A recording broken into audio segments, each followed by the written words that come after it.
नमस्ते सबैजनामा। हिजो अस्तिको भिडियोहरूमा हामीले सिङ्गली रेन्फोर्समेन्टको टाइप 1 टाइप 2 न्युमेरिकलहरू गरेका थियौँ। त्यो चाहिँ एकदमै इजी थियो। यो वाला डबल्ली रेन्फोर्स पनि आजको न्युमेरिकल डब्ल्यु रेन्फोर्स बिमको छ, टाइप 1 गर्न गइरहेका छौँ। यो पनि गाह्रो कति पनि छैन, ध्यान दिएर हेर्नु होला।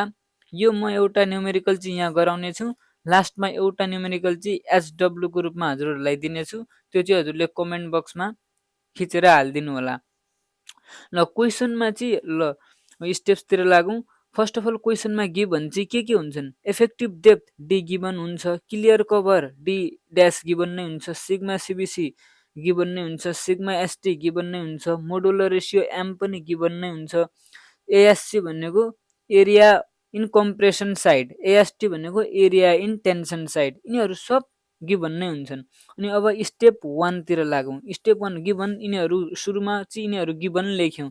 गिभन लेखिसकेपछि फर्स्ट स्टेपमा चाहिँ एक्सी भनेको क्रिटिकल न्युट्रल एक्सिस निकाल्ने। क्रिटिकल न्युट्रल एक्सिस निकाल्ने फर्मुला हामीले अस्तिदेखि पढ्दै आएका छौँ। Sigma CBC upon sigma ST upon m is equal to x c upon d minus x c. Sigma CBC दिएकै हुन्छ, सिग्मा एसटी पनि दिएकै हुन्छ, एम भनेको मोडुलर रेसियो। यदि क्वेसनमा एम मोडुलर रेसियोको भ्यालु दिएको छ भने ठिकै छ, यदि दिएको छैन भने m is equal to 280 upon 3 sigma CBC use गर्ने। अब यहाँबाट एक्सीको भ्यालु निकाल्छौँ। यहाँबाट एक्सीको भ्यालु निकालिसकेपछि सेकेन्ड स्टेपमा चाहिँ फाइन्ड एक्स। एक्स भनेको actual neutral axis. Actual neutral axis निकाल्नको लागि यो फर्मुला अलि लामो छ, तर प्र्याक्टिस गर्दै जाँदा यो सजिलो लाग्छ। यो फर्मुला बिएक्सको square upon 2 plus 1.5 am minus 1 into ASC भनेको हामी क्वेसनमा दिएकै हुन्छ, त्यो पछि न्युमेरिकल गर्दाखेरि थाहा पाइहाल्छौँ एरिया इन कम्प्रेसन कति बार भन्ने कुरा। नु एक्स एक्स भनेको निकाल्नु पर्ने हो, माइनस डी ड्यास भनेको clear cover is equal to M भनेको मोडुलर रेसियो इन्टु एएसटी भनेको area in tension side into D minus D dash. D भनेको इफेक्टिभ डेप्थ, एक्स भनेको यो एक्चुअल न्युट्रल एक्सिस भयो। यहाँबाट हामी एक्सको भ्यालु निकाल्छौँ। अब यो वाला न्युमेरिकलमा चाहिँ हामीले के याद गरौँ भने एक्सलाई एक्सीसँग कम्पेयर गरौँ। खास चाहिँ यहाँ एक्सीको कुनै पनि खास काम छैन भने पनि भयो, तर काम नभए पनि हामीले यतिको लागि यो जहिले पनि हामी कम्पेयर यो न्युमेरिकलमा एक्सलाई एक्सीसँग कम्पेयर गर्दाखेरि म्याक्सिमम टाइम चाहिँ एक्स चाहिँ सानै आउँछ, अलवेज कम हुन्छ, अलवेज यही कन्डिसनमै हुन्छ। तपाईँ यादै गर्नु होला, हाम्रो यस्तो टाइपको न्युमेरिकलमा एक्सको भ्यालु जहिले पनि एक्सको भन्दा सानै हुन्छ। सिङ्गली रेन्फोर्समेन्टमा दुईटा केस थियो, यहाँमा पनि हुन्छन्, तर यो वाला केस चाहिँ बढी इम्पोर्टेन्ट छ, यो वाला बढी सोध्या छ। एक्स चाहिँ एक्स भन्दा एक्सी भन्दा सानो हुन्छ, अलवेज हुन्छ हाम्रो टाइपको न्युमेरिकलमा। यो सिम्पली भाषामा बुझ्नुहोस्। अब यहाँबाट यो सानो हुन्छ भने हामी चाहिँ सिग्मा सिबिसी ल मानौँ 1 निकालौँ। यो सिग्मा सिबिसी 1 निकालौँ के फर्मुला युज गरेर? Sigma CBC 1 upon sigma ST upon m is equal to x upon d minus x. यहाँबाट हामीले सिग्मा सिबी यिनीहरू सबै भ्यालु हामीलाई थाहा हुन्छ। सिग्मा एसटीको भ्यालु क्वेसनमै हुन्छ, सिग्मा सिबिसी 1 यो निकाल्नु पर्ने इज इक्वल टु एक्सको भ्यालु भर्खर हामीले यहाँबाट निकाले हुन्छौँ upon d minus x. Find sigma CBC dash by using the formula x minus D dash upon x into sigma CBC dash. अब find sigma CBC dash by using यो formula लगाएर यो सिग्मा सिबिसी 1 हो है। यो चाहिँ sigma CBC 1। Sigma CBC 1 चाहिँ यहाँबाट निकाले हुन्छौँ, सिग्मा सिबिसी ड्यास निकाल्छौँ। अनि यो निकालिसकेपछि मोमेन्ट अफ रेसिस्टेन्स चाहिँ यो फर्मुलाबाट निकाल्छौँ। 1/2 into b into x into sigma CBC भनेको जो पहिला हामीले क्वेसनमा राखेका थियौँ नि त्यही वाला सिग्मा सिबिसी युज गर्ने, गिभन वाला सिग्मा सिबिसी इन्टु डी भनेको effective depth minus x by 3 plus 1.5 am minus 1 into ASC given नै हुन्छ। सिग्मा सिबिसी ड्यास यहाँबाट निकाल्छौँ into D minus D dash. D भनेको इफेक्टिभ डेप्थ, डी ड्यास भनेको clear cover. यति हामीले बुझौँ र यति टाइपको चाहिँ न्युमेरिकल गरौँ। यदि एकैछिन थप कुरा भन्छु, यदि क्वेसनमा चाहिँ याल दिएको छ भने हामी याल पनि दिएको छ, लोड पनि दिएको छ भने हामी मोमेन्ट त निकाल्न सक्छौँ नि, डब्लुएल को स्क्वायर अपन 8 गरेर बेन्डिङ मोमेन्ट निकाल्न सक्छौँ नि। इफ क्वेसन गिभ याल देन हामी मोमेन्ट त डब्लुएल को स्क्वायर बाई 8 ले गर्छौँ। तब हामी एमबी र एमआर, यो यहाँबाट आएको एमआर र यो बेन्डिङ मुभमेन्टलाई इक्वेट गरेर चाहिँ W इन्टु एलको स्क्वायर बाई 8 इक्वल टु यहाँबाट आएको नोन भ्यालु हुन्छ, यहाँबाट W को भ्यालु त निकाल्न सक्छौँ नि हो। ल यसलाई धेरै बुझ्नु पर्दैन, क्वेसनमा त्यति सोध्या छैन यो। ल हामी न्युमेरिकलतिर लागौँ।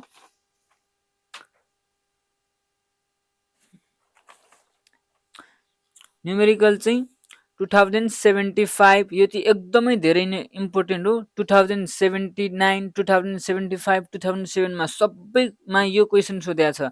आज चाहिँ म 2000 हल्का मात्र भ्यालु, मोडुलर रेसियो एम को मात्र भ्यालु चेन्ज छ, अरू सबै सेम छ। यो चाहिँ 2079 को क्वेसन हो। क्वेसन पढौँ। A RC beam of reinforced concrete is 300 mm wide and 400 mm deep to the center of tensile stitch. It is reinforced with 4 bar of 16 mm diameter H compressive steel at an effective cover of 40 mm and its 420 mm diameter is a tensile steel. If the stresses in the concrete and steel are not exist 5 Newton per mm square and 140 Newton per mm square respectively. Determine the moment of resistance of a section. Take m is equal to 18.67. अब हामी यो question चाहिँ राम्रोसँग पढ्यौँ। Question पढिसकेपछि given कुराहरू दियौँ। Given कुराहरू लेख्दाखेरि यहाँ हेर्नुहोस्, विच चाहिँ दिएकै छ 300 mm, त्यो विच चाहिँ 300 mm यहाँ लेख्यौँ। इफेक्टिभ डेप्थ 400 mm यहाँ दिएकै छ।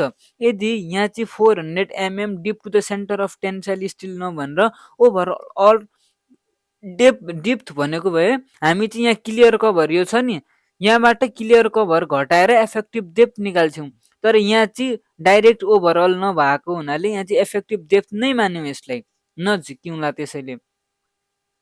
अनि यो क्वेसनमा दिएको छ। अनि एएससी अघि कुरा गरेका थियौँ, गिभनमा चाहिँ एएससी दिएकै हुन्छ। एएससी कति छ? 4 bar of 16 mm diameter. 4 bar of 16 mm diameter. अस्तिको फर्मुला युज गर्यौँ। अस्तिको फर्मुला के थियो? 4 n into pi into d को स्क्वायर बाई 4। यान भनेको 4 वटा, पाई जस्ता उस्तै डी को स्क्वायर बाई 4 भनेको 16 को स्क्वायर बाई 4। अनि सिमिलरली एएसटी टेन्सन साइडमा चाहिँ कति छ? 4 इन्टु पाई इन्टु 20 को square by 4। 4 into pi into 20 को स्क्वायर बाई 4 यो चाहिँ टेन्सन साइडमा छ। Sigma CBC 5 newton per mm square, sigma ST चाहिँ 140 न्युटन पर एमएम को square. Clear cover d equal to 40 mm यहाँनिर दिएको छ। ल मोडुलर रेसियो 18.67 यदि दिएको थिएन भने 280/3 सिग्मा सिबिसी युज गर्थ्यौँ। ल moment of resistance MR equal to what.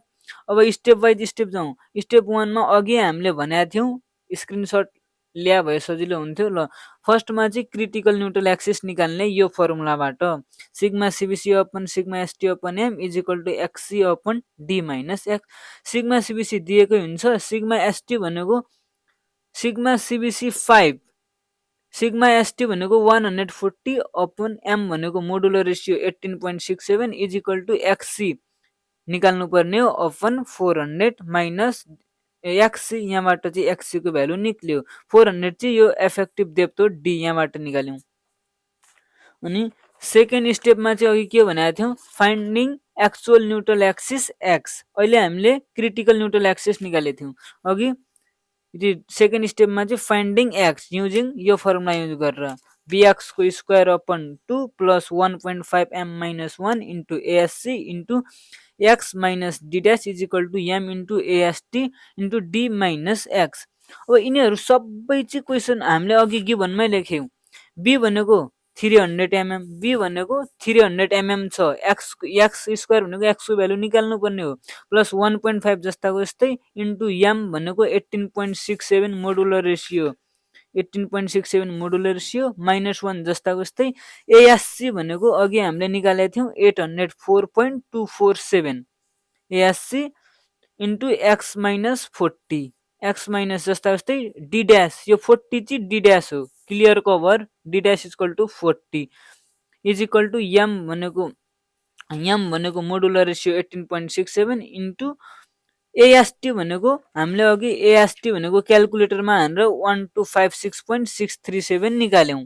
Into D भनेको effective depth 400 minus X is equal to therefore यहाँबाट क्यालकुलेटरमा हानेर हामीले एक्स इज इक्वल टु 151.121 निकाल्यौँ।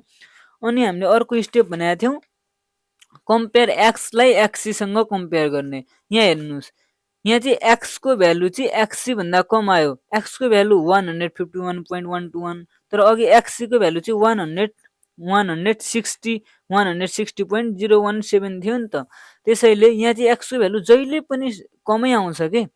यो चाहिँ अन्डर रेनफोर्स हो यति लेख्नुहोस्। अनि यति अन्डर रेनफोर्स हो भनेपछि यो finding sigma CBC 1 sigma CBC 1 निकाल्नको लागि यहाँ चाहिँ सिग्मा सिबिसी 1 लेख्नु होला। यहाँ चाहिँ यहाँ सिग्मा सिबिसी 1 यो formula sigma CBC 1 upon sigma ST upon m is equal to x upon d minus x. सबै भ्यालु नोन हुन्छ। सिग्मा सिबिसी मात्र सिग्मा सिबिसी 1 मात्र अननोन हुन्छ। सिग्मा एसटी भनेको 140 क्वेसनमै छ। क्वेसनमा छ 140 अपन एम भनेको modular ratio 18.67 is equal to X भनेको अहिले भर्खर हामीले 151.121 निकाल्यौँ अपन डी भनेको इफेक्टिभ डेप्थ 400 माइनस एक्स भनेको यो जस्ताको जस्तै 151.121। यहाँबाट हामी सिग्मा सिबिसी 1 को भ्यालु निकाल्छौँ 4.553 न्युटन पर एमएम को स्क्वायर। अनि फोर्थ स्टेपमा हामीले के भनेका थियौँ फाइन्डिङ सिग्मा सिबिसी ड्यास यो फर्मुला युज गरेर। यो यिनीहरू फर्मुला याद गर्नै पर्ने हुन्छ है साथीहरू। Sigma CBC dash is equal to यो फर्मुला यादै गर्नु होला x minus D dash upon x into sigma CBC 1 है। एक्स भनेको 151.121 यहाँबाट त्यही लेख्यौँ माइनस डी ड्यास भनेको क्लियर कभर 40 यहाँ गिभनमा छ क्लियर कभर 40 अपन एक्स भनेको 151.121 इन्टु सिग्मा सिबिसी 1 भनेको अहिले भर्खर यहाँबाट 4.553 निकाल्यौँ। यो क्यालकुलेटरमा हान्दाखेरि 3.347 न्युटन पर एमएम को स्क्वायर आयो। अनि लास्टमा चाहिँ हामी moment of resistance last step भनेको moment of resistance MR. Moment of resistance MR निकाल्न यो लामो फर्मुला छ। यो धेरै प्र्याक्टिस गर्यो भने आइहाल्छ। MR is equal to 1/2 b x into sigma CBC into D minus x by 3 plus 1.5 am minus 1 into ASC into sigma CBC dash into D minus D dash.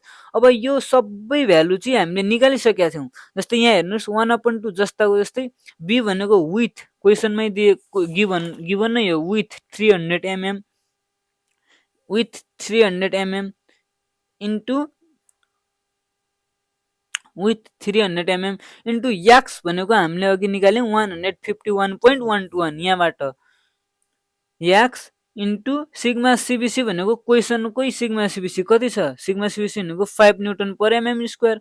यो सिग्मा सिबिसी को यहाँ चाहिँ 5 इन्टु 5 हो इन्टु डी भनेको effective depth चाहिँ 400 minus X भनेको 151.121 upon 3 plus यो जस्ता जस्तै 1.5 जस्ता जस्तै एम भनेको 18.67 मोडुलर रेसियो गिभनबाट लेख्यौँ। यो एम को भ्यालु चाहिँ यहाँबाट लेख्यौँ -1 जस्ता जस्तै इन्टु एएससी भनेको 804.247 एएससी यहाँबाट आयो इन्टु सिग्मा सिबिसी ड्यास भनेको 3.347 सिग्मा सिबिसी ड्यास इन्टु जस्ता जस्तै डी भनेको effective depth minus D dash भनेको clear cover. Effective depth d equal to 400 clear cover भनेको 40 mm त्यही लेख्यौँ। यहाँबाट चाहिँ क्यालकुलेटरमा हान्दाखेरि एमआर इक्वल टु चाहिँ यति न्युटन इन्टु एमएम आयो। यसरी हामी चारै स्टेपमा अलिकति लामो भए पनि यो सजिलो छ प्र्याक्टिस गर्नु होला। यो यहीँमै सकिन्छ। अनि मैले हजुरहरूलाई एउटा क्वेसन दिएको छु यो क्वेसन चाहिँ स्क्रिनसट लग्नु होला अनि आफू ट्राई गर्नु होला कस्तो छ। सजिलै छ। यहाँ अलिकति फरक छ के फरक छ आफै ट्राई गर्नु होला। Thank you.